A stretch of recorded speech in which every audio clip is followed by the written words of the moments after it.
Chris Duffin with another episode of Strength Chat. Joined, as always, with my partners in crime, who are laughing over here because I changed the intro and they can't handle it. What happened to welcome to Strength Chat? Welcome to Strength Chat. Well, the nice thing is now we won't have the double intro. I know. I've been working on it. It only took me a couple years to get around to I'm all for changes. It.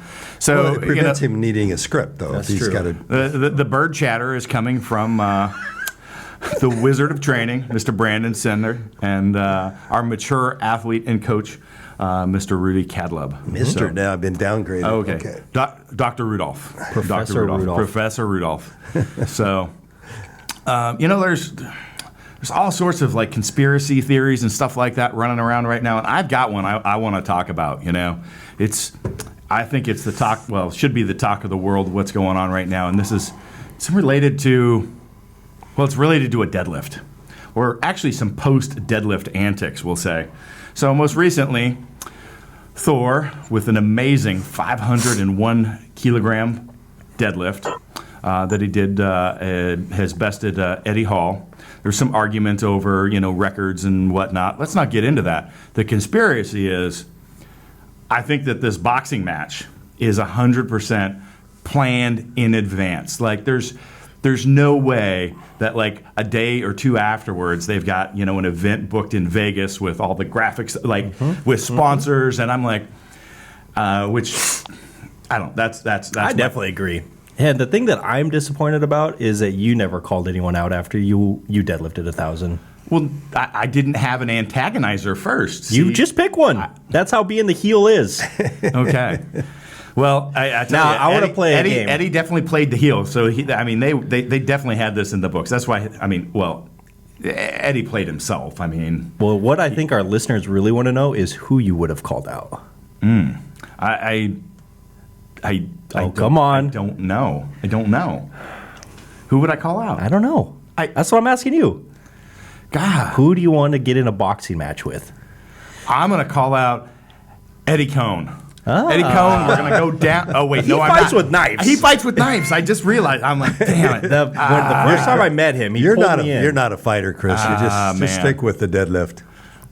We're definitely, if I get maybe to fight with Eddie Cohn. Maybe you can wrestle somebody. We are going to, you have to walk through the metal detector first. I do not trust Eddie if he hasn't gone through a metal detector first. So he is a dangerous, dangerous man. And he's got the wild eyes. Because he does. We were sitting here arguing about who's going to win the boxing match, and I'm just going to go with Eddie because the crazy eyes. I go with Eddie because he has tribal tattoos. And he's 400 pounds. I think Thor's got a pretty good reach, though. He does, at 6'9". Eddie might not be able to get close enough. Right? A guy named Thor versus Eddie, I don't know. He might have superpowers. Yeah. Well, he's got a year to work on those boxing skills. I think there will be about 10 total punches, but they will all be very heavily thrown. Not one that you would ever want to take. Just sledgehammers. All right. Well, should we get into today's podcast? I think so. Absolutely. All right, let's do that. So I am really happy to have a discussion today with Patrick McNamara. McNamara.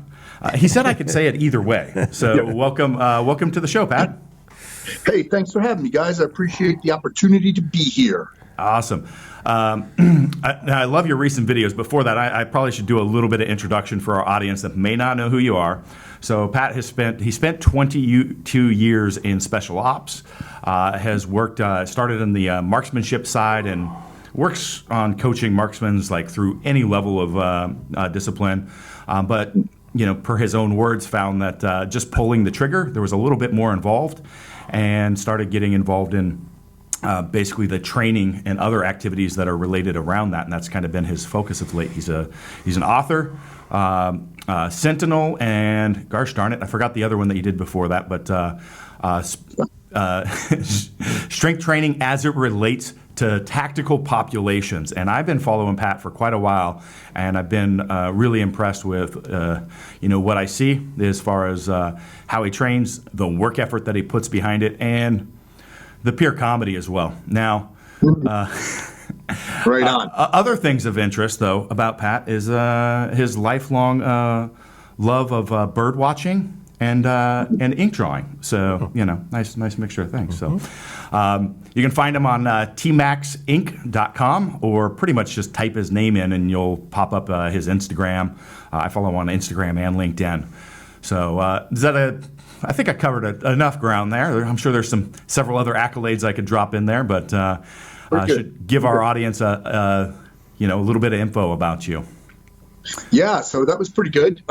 Just to reiterate, like you said, I was 22 years special ops. I had a really cool military career. I was very fortunate, very lucky. I had the right amount of peers and stuff. Retired or I had the right amount and the right kind of mentors. That's what I meant. Retired in 2005, and I've been under my own banner since 2010, under the T-Max Inc. banner, where I teach basically a lot of tactical shooting, close quarter battle fighting, combat strength training, anything that falls under badassery. I like to teach that. And and then like you said, I'm hobby heavy. I have some off the wall kind of hobbies, bird watching and drawing, to name a couple. But yeah, man, that was a pretty good intro. I appreciate it. Yeah, no problem. We've had this discussion on our podcast a lot of times around people being specialists and experts in their field, but not really developing or getting so involved in that they miss that bigger spectrum of involvement in their life. They become so singular.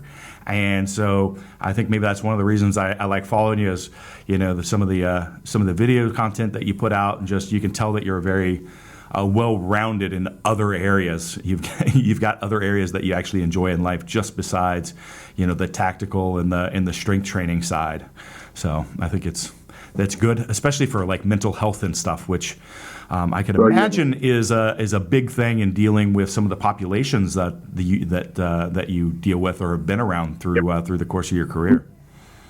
Yep, absolutely. And I forget who said it, but specialization is for insects. It's good to be interested in being interesting. So to have a lot of different interests. I mean, and why not? It's only good. It's only going to do us good to be interested in stuff, to be well-rounded, not to just be kind of linear and one-dimensional, but to explore different things and to discover where your voids are. That's a big one, especially, and that's big too in strength training. Recognizing your voids. And that's one of the things I like to specialize in when I'm coaching people or even coaching myself, is recognizing voids. Let's dive down that path a little more. Tell us a little bit about how you identify that and what you do around that once it's identified. Maybe some examples with yourself and some of the client or population that you deal with. Yeah. So. There's a big backstory to the whole combat strength training thing, and it's a neat system. And I think the older I get, as long as I can stay fit, the more credible that system becomes. But one of my mantras is routine is the playground of a dull mind, And a lot of guys, when they work out, they're in this routine. They keep doing the same thing over and over again, and they see progress, but it's minimal. It's not where it can be, because when you're in the routine, when you're doing the same thing over and over again, not only are you linear, but you run into a rut of complacent adaptation, where your body just forms to and develops to perform that certain activity, that certain movement, or whatever it is. So I like to constantly change things up. I have a data bank of, it's got to be hundreds and hundreds of different exercises now that I can go to, so that way I'm not doing the same thing. I probably won't repeat the same thing in a month. If I work out 4 or 5 times a week, I probably won't return to the same exercises in a month. I like to look at fight videos or like law enforcement videos or people, trying to save their own life or somebody else's life and replicate real world movements into like the weight room or my garage gym, that kind of thing. So it's neat to do that because that then and only then can you really recognize those voids. Like, holy shit, my kinesthetic awareness sucks when I'm loaded on one side versus the other, with this foot in front of the other instead of that foot in front of the other, whatever it is. Or you wake up the next morning going, damn, this thing hurts right here. Whatever this is, I know that is weak and I need to return to this type of movement because, bro, it sucked. I mean, I invent them all the time, and I'll have other guys. I say, hey man, try this movement out I just made, and it's gonna jack you up. I swear to God. And they'll try it and they'll go like, oh man, bro, this is horrible. I said, we're gonna do several more sets of this thing that I just invented. I suspect some of that philosophy came from your background in special ops and in the military, and knowing that you can't just be prepared for one incident. You have to be generally physically prepared overall because you never know what's going to come up. Unlike, say, myself as a power lifter, I can focus on three, Right. singular plane actions, and I'm going to excel at that particular deal. But take me out to chop wood or something else, and I'm going to be sore the next day. But is that where you sort of got inspired through the special ops to be more generally prepared? Absolutely. Well, consider first, you have to be overall fit. So you have to be able to run a distance, let's say 5 miles. So you have to be good at that, regardless of your body makeup. You have to be able to sprint your ass off. You have to be able to climb stuff. You have to be able to work heavy power in the transverse plane. You have to be able to kick somebody's ass. You have to be able to, load gear or buddy carry somebody, and carrying dead weight like a body. Oh my God, totally different. That's man, that's one of the hardest things ever. Like trying to pull somebody out of a vehicle when they are limp, so you actually have to train for that to get good, to know where to underhook and how to manipulate a person out of a vehicle. So we would train on all of those things, not just carrying a ruck, running, but you have to be good in the water. You have to be good, climbing straight up a freaking hill with a big pack on. You got to be able to rock climb. All that stuff you have to be able to do. And, some guys are better at some things than other guys. But it all balances out. But, yeah, man, you had to be familiar and proficient in all of it. So there's no doubt I pulled a lot of that. How we used to work out when I was in Delta, and kind of brought it into, my civilian world, and I turned it into this thing, that we could now replicate these kind of movements in a weight room. We don't need to buddy carry somebody or to, run an obstacle course. I could show you how to do it using resistance bands or a barbell, that kind of thing. So, no doubt a lot of it came from there. Yeah, that's a really important point, because you're talking about some very specific skills to practice there that would be really hard to set up for somebody to train, right? If you're in the military and you've got a group of people that can actually set that up because you got 50 people that are going to run through this drill, it makes sense. But practically, if you're out training on your own, you're not going to spend an hour setting up some sort of type of thing to mimic carrying a dead body out of a car, or hopefully not dead body, but a body out of a car.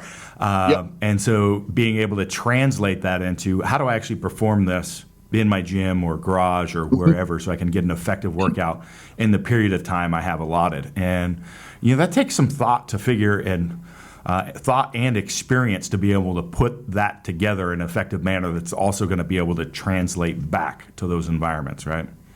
Yep. No doubt. And so when I teach the combat strength training program, you got to understand the skill set disparity that I'm working with is extremely wide. There are 14-year-old kids who are 100 pounds, And there are 70-year-old men who are overweight and have health problems.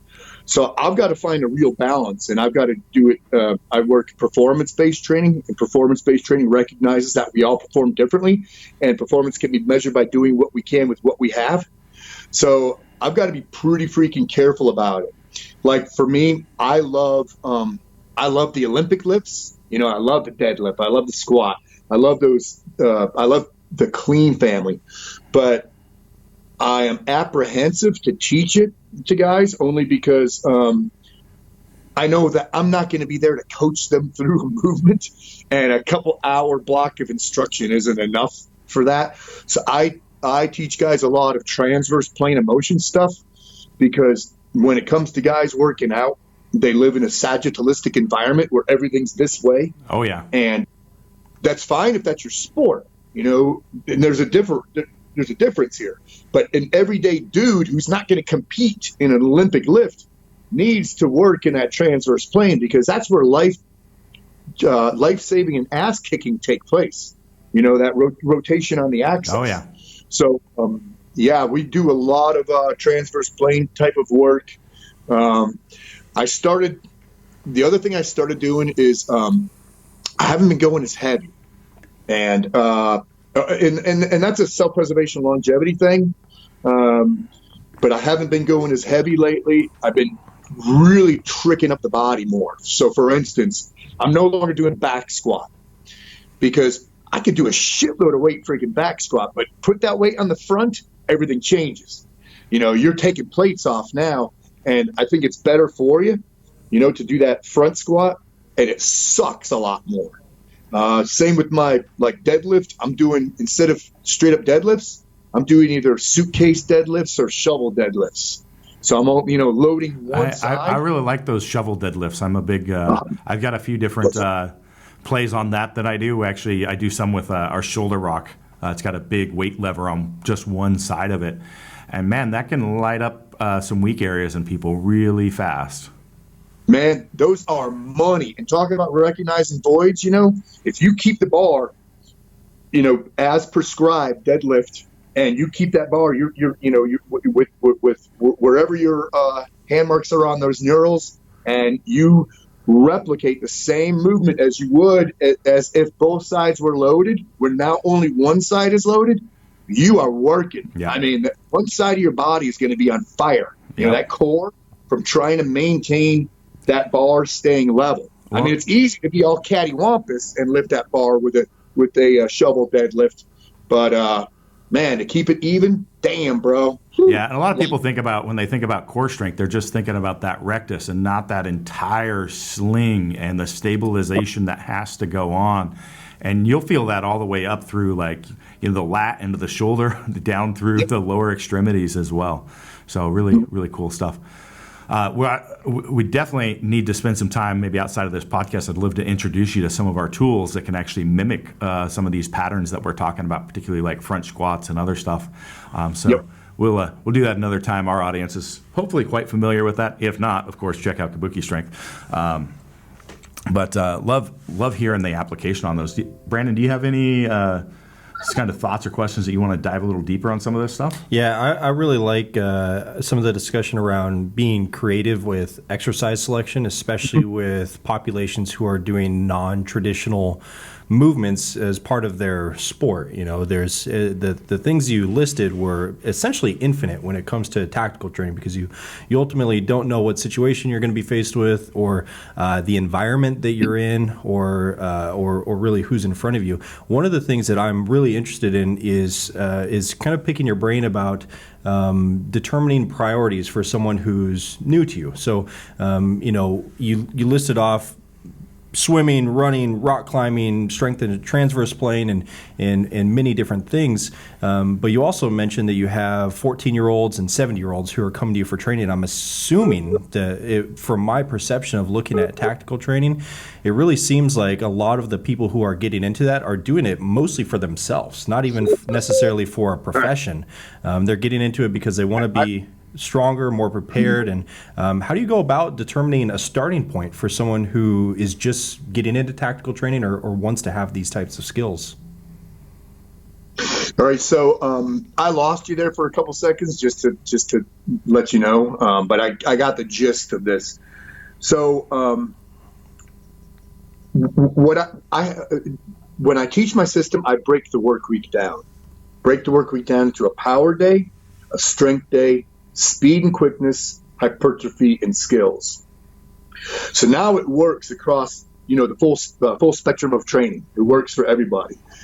The other thing I do is the training that I do is it's very fight centric. It's all about 4 reasons for working out: self-preservation, longevity, the ability to save your own life, the ability to save somebody else's life, the ability to kick somebody's freaking ass. So those are the 4 things that I concentrate on. And then breaking the work week down and explaining to the guys what power is, power, rate of force production, how much, how fast, what is strength, and if power is how much, how fast, strength is how much. And then the difference between speed and quickness, speed one way, quickness multiple directions. And then talk to them about that hypertrophy and how simple, not easy, simple it is to build muscle. Because it's funny, it's so simple. It just ain't easy. And hard work sucks, and not everybody's cut out for it. But and then a skills day where I have guys do a lot of either combatives, MMA stuff, or a lot of balance, because a lot of guys suck when it comes to that proprioception, or awareness of their body in space. And we'll do hand and eye coordination stuff. But I train everybody the same way, and then it's kind of tailored for the individual, on how much, how fast, how long, that kind of thing. And the other thing is, as far as time goes, I like to mitigate excuses when it comes to working out, and guys have a million excuses. One big excuse is I don't have the time or I don't have the equipment. Well, I kind of mitigate those because I'm a minimalist, and we only do between 25 and 35 minutes of work a day. Now, it's simple. It just ain't easy. You're working, and you get out of it what you put into it. I mean, it's freaking work, though, because you're working to near metabolic threshold in anaerobic chunks, in circuit. So, yeah, you're working your ass off for those 25 to 35 minutes, but now you're hitting an aerobic goal as well, because you're continuously moving. So it's a cool system, and it works for just about anybody, regardless of what their skill set is. I have athletes from MMA to swimmers to bodybuilders doing my CST workout. I mean, I have full spectrum guys doing that CST stuff. It's pretty neat, and it's great affirmation knowing that there's a full spectrum of different athletes out there doing it.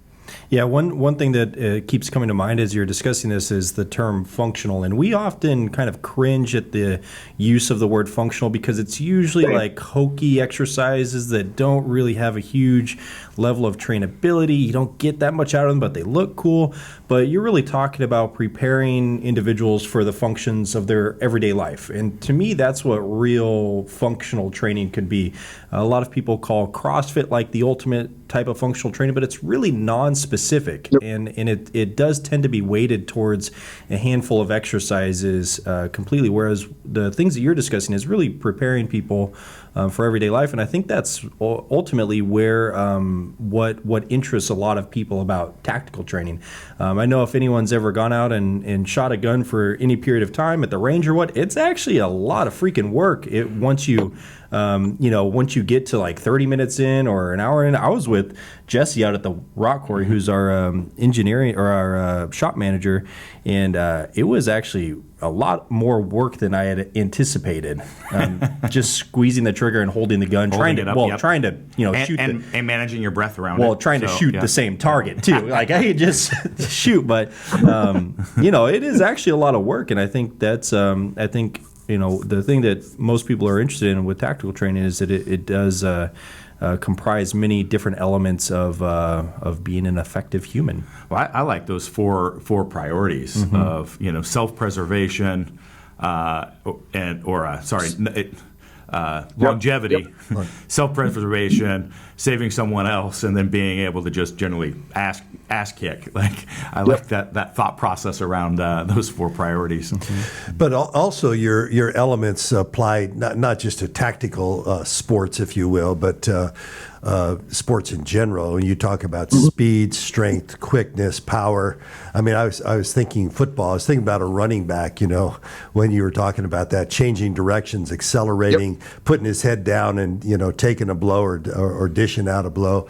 And it works across a variety of sports like that. Yeah, so the first guy that while I was still active, when I retired from the military, I retired with 4 reconstructive surgeries, 13 broken bones. So a couple years prior to retiring, I hired a guy to come to my unit, and he was a football strength coach, Mike Gittleson, University of Michigan. And because I saw the similarities there between, an assaulter, kicking indoors, running 25 yards, cutting corners, stuff like that, manhandling people. There was a lot of similarities. So I thought, why don't we have a football strength coach? Because, we're wearing generally, 50 pounds of lightweight shit, and we're running our asses off, we're jumping, we're beating people up, we're manhandling people, we're carrying this and that, we're throwing stuff. It's the movements. There was a lot of similarities there. So yeah, that's where it all started. And now for me, it's how do I protect myself? How do I work out to better protect myself, my wife, my kids, and my community? So what are the things that I need to do? Now, I'm still going to, do deadlifts and stuff like that. And I'm going to do some things that are fun, but I do a lot of unorthodox shit. I have a freaking slack line in my driveway. There's a lot of, I had another point too, about routine, about sagittalistic. Shoot. I forgot where this started, and I had a point, and now I forgot it. But it'll come full circle. There's no doubt about it. But yeah, appreciate you noticing that. What I think within probably the last 5+ years, tactical type training has really exploded, especially across social media. What are some of the bigger myths that you see perpetuated across tactical type training? Because or how it's done wrong. I was telling Brandon before this podcast, I've been following you for a long time before I reached out to you, because I've seen a lot of these tactical trainers that I haven't been very impressed with, or we've, maybe reached out and had some interaction with them before it was, we should have in the vetting them. So yeah, what do you see going on in that industry as a whole, and what are some of the maybe questionable areas?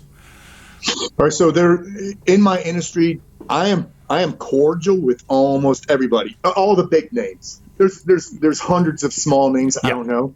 But all the big names, whether I like what they're doing or not, I'm very cordial with them. So I'm not going to call anybody out, but I will go down my list. That's not what we're asking. So. No. Well, here's the thing. Some people think that I'm calling them out, but it's unintentional. Like if there's something I talk about here, I have no idea who's doing it. I really don't. So I'm not calling anybody out, but big ones. So, man, there's a laundry list of them. Number one. Working at the 3-yard line, right, with a pistol, because statistics say that's where most gunfights happen. Well, that's freaking bullshit. That's in the cop world, because they're in interview stance and they're talking to the guy and he drew a gun on him. So he had to draw right there. So he's 3 yards away. So I never work up at the 3-yard range. The closest I get to the target is 7 yards. And then we actually work at 50 yards with a pistol in my classes, because if you're carrying a pistol like me, a civilian, or you on the street, you have to be able to fire that thing with impunity. The shot has got to be there. So I work a lot of fundamentals and accuracy, a lot of accuracy. I make the guy super comfortable that he could hit, at distance and under pressure. So that leads me to the next one. We cannot replicate the pressure of a gunfight on a flat range, so we have to incorporate snippets of pressure to help compartmentalize those pressures. So I have a way of doing that with working in small groups, working on timers. I build courses of fire that are ambiguous in nature to encourage quick thinking and decisive action. That's number 2. Number 3, there's a lot of theatrics out there. The theatrics drive me freaking batshit, bro. Yeah. And it's all here, and it works. And the thing is, it works because guys are doing it on a flat range, because they live in flat range world. You know, I like to say, try that shit. When a guy comes to my class and he has some theatrics built into his training, I go, come here, just real quick. Imagine yourself in the Walmart parking lot at 11 at night, which I call the epicenter for disaster planning. So you're 11 at night. You get into a gunfight. Think about that. Would you just do what you did just now on this flat range? And he'll go, holy shit, I never thought about it that way. I said, right. Don't do it then. It's stupid. You don't need to do that stuff. Think when you're on the range, think Walmart parking lot. You know what I'm saying? So the theatrics are far and wide. There's tons of them. But those are big ones. And then the other one is institutional inbreeding. I am doing it like this because that's how we've always done it. So therefore, it's got to work. So making a copy of a copy of a copy of a copy of a copy. So I see a lot of that institutional inbreeding. It's a coin I termed years ago, and it's making its way up the ladder. It's becoming like a common usage. I invented that term in 2006. I like that one. I'm not sure as much if I like it quite as much as the epicenter of action, Walmart parking lot at 11 p.m. But epicenter for disaster planning. Yeah. Yeah. Well, I mean, it doesn't have, but if you think about that, oh yeah, Walmart parking lot. Let's say 3 p.m. on a Saturday, when it's freaking jam packed, and guys say, well, I don't like to go to Walmart. I said, any parking lot, doesn't matter. It could be the sports center, man, whatever it is. Just big parking lot, parking barriers, and lots of people, and a lot of dead space and defilade and all that stuff. Just a big parking lot with chaos. But now that's Walmart, it's even worse because you got the dregs of society there too, bro. You got regular people and the dregs. So yeah, those are some of the big things. And I have to, what I say is when guys come, I have to unfuck them, because they're fuckered up with these range theatrics. So I have to unfuck that stuff. And it usually doesn't take long. All I have to do is reason with them. And I'll state too. I'll say, hey man, if it doesn't make sense to you, data dump it when you're done with my course and keep doing what you're doing. But I guarantee it's going to make sense to you because I didn't go home last night, smoke a bunch of crack, and dream this shit up. And you're not calling anybody out on that. I did mention the comedy, right? Yeah. Nope. Yeah, institutional inbreeding. I mean, we see that too. Oh my God! It's strength training and sport training. It's massive. It's massive. And it's easy to fall into that too, because say someone has some success with doing something one way, and then now that becomes their one tool in their toolbox, and so they try and fit everyone into it, and eventually the original intention of whatever they were doing is completely lost because of the copy of a copy of a copy that you just mentioned. It's kind of like playing the telephone game. Someone starts with one word here, and by the time you get down here, someone's speaking Spanish. It's distorted. It doesn't even make sense, and you don't even know why. Yeah. Right.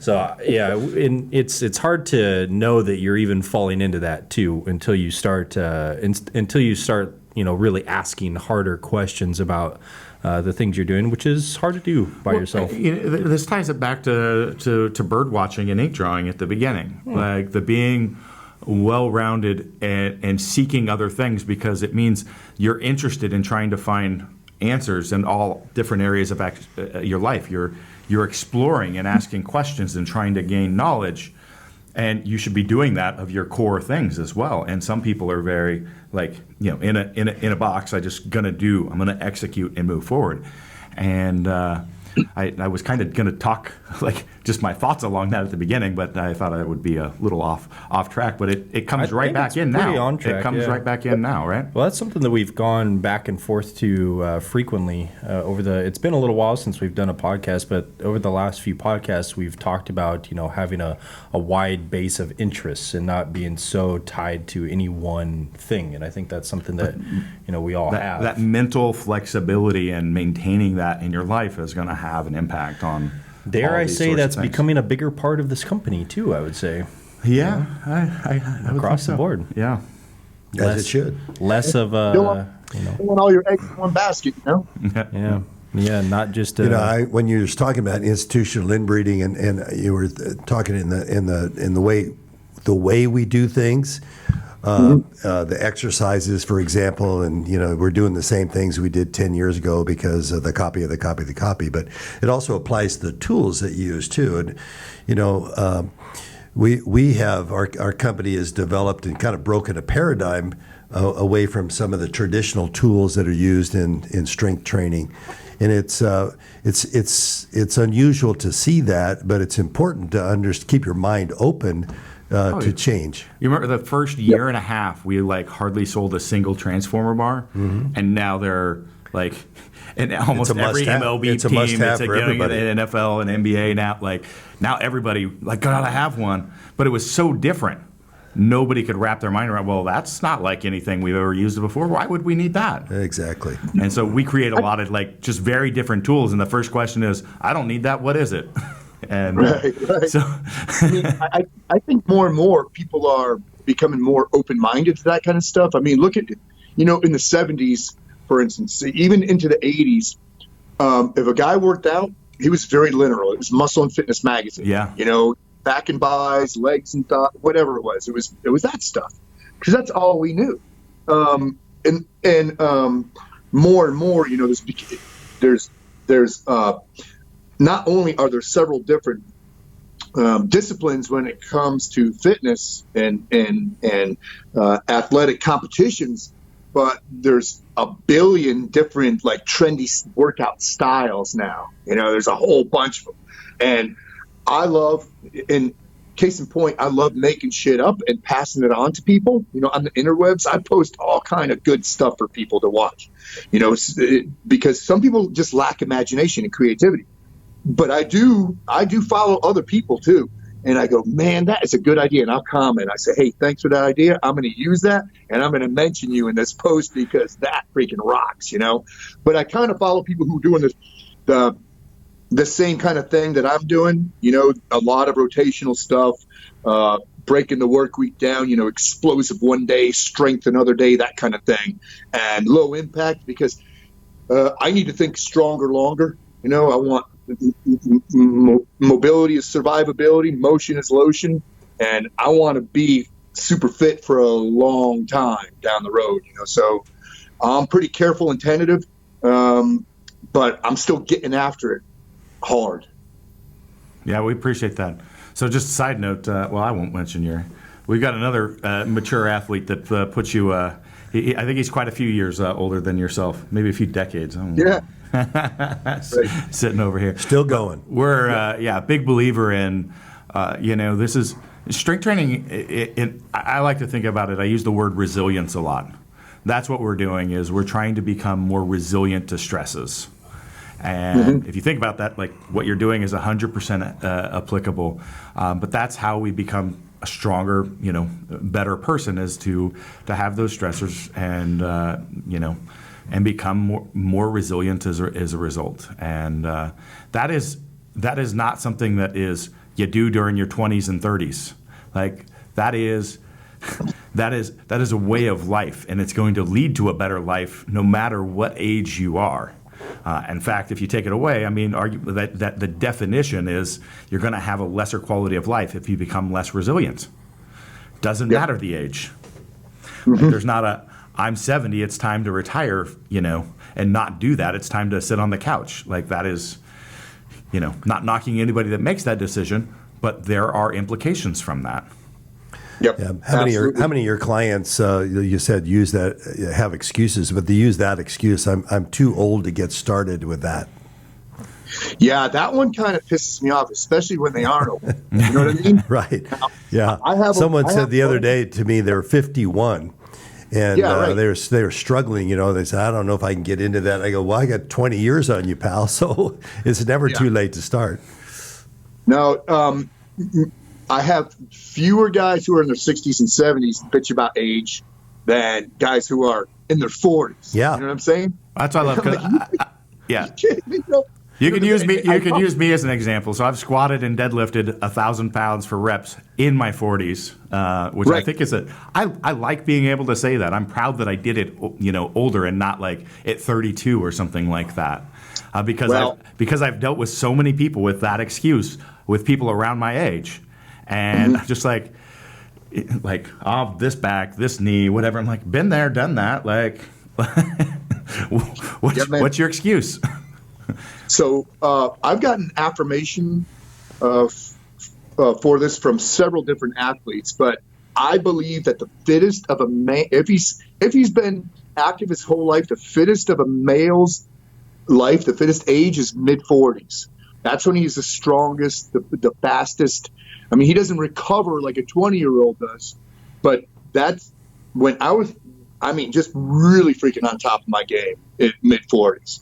After 50, everything changes. You have to really think about how you're eating. You have to think more about how you're eating, how you're working out, your warm-ups, because you don't want to get freaking hurt, man. That's one thing I always think about when I'm working out is I don't want to tweak anything. I don't want to tweak a shoulder or a knee, because I feel at 55, I feel really good right now. I feel super strong, super fast, but I want to keep that going. I have fewer dudes in their 60s and 70s bitch about age than younger guys. I even had guys in their 30s. It's that late 30s to 40s that it seems to be the most complaint ridden. Yep. So. Yeah. Yep. Because there are a lot of guys, 60s and 70s. I can't say any older than that because I just don't know. But a lot of 60s and 70s who are following my programming, and man, the notes that they write me about their achievements and their last physical and their blood pressure and all that crap. It's like, damn, man, you are kicking freaking ass, bro. And it's good for me because, well, how do you motivate me? Just tell me that I'm motivating you, and I'm going to be more motivated. And then it gives me affirmation that I'm doing the right thing and putting out the right information. But yeah, man, it's the age thing always cracks me up because the wrong people bitch about it. The older guys don't. Yeah. The younger guys don't. It's most rewarding as a coach when you see your client achieve and achieve success. To me, that's really the essence of coaching. Hell yeah. Something's going on with your audio all of a sudden. You sound like Mickey Mouse. So It could be hot phone. Well, as we're kind of, it might not be might be a good time to wrap it up then if it doesn't correct. I have a question for the panel okay. here. Okay. Considering I'm the youngest here, Yeah. when can I expect old man strength to kick in? Well, you Well, actually you have to get back. work Whoa, out. hey, what You are have you to guys start doing? training. Relax here. Just a simple question. You got to get back in the weight It's room. a simple question. It's a simple question. 38. 38 is a Okay. good, Excellent. like, I'm looking forward to it. yeah. I usually think of old man strength as just crushing grip strength. So, Yep. Need Well, that. I tell you, look forward to your mid-40s to late 40s. Look forward to that because, damn. Oh, so my life's not over. Excellent. Yeah, you barely started, son. well, it's been an absolute pleasure talking with you. Absolute fun today. I was just watching your basic dude stuff videos yesterday, man. So just love it. Really hilarious stuff. So I encourage people to go check out Pat's channel. It's followed by a lot of people. And check out what he's doing. tmacinks.com. You can buy his book. You can buy bands and gear and clothing and probably your training. And you can also pick up some ink bird drawings. So any of the above. Been a pleasure. a lot for having me, man. It's been good. I like doing these kind of podcasts versus the same old, tell me about your military service thing. Because I'm not a rest on your laurels kind of guy. Well, I love what you're doing today, right now. So, Right on. and that's why we had you on. So, all right. Super cool. Thanks so much, Patrick, for joining us. Thank you. Right on. Thanks, guys. Appreciate it. Have Talk a good to you one. later. All right. Bye.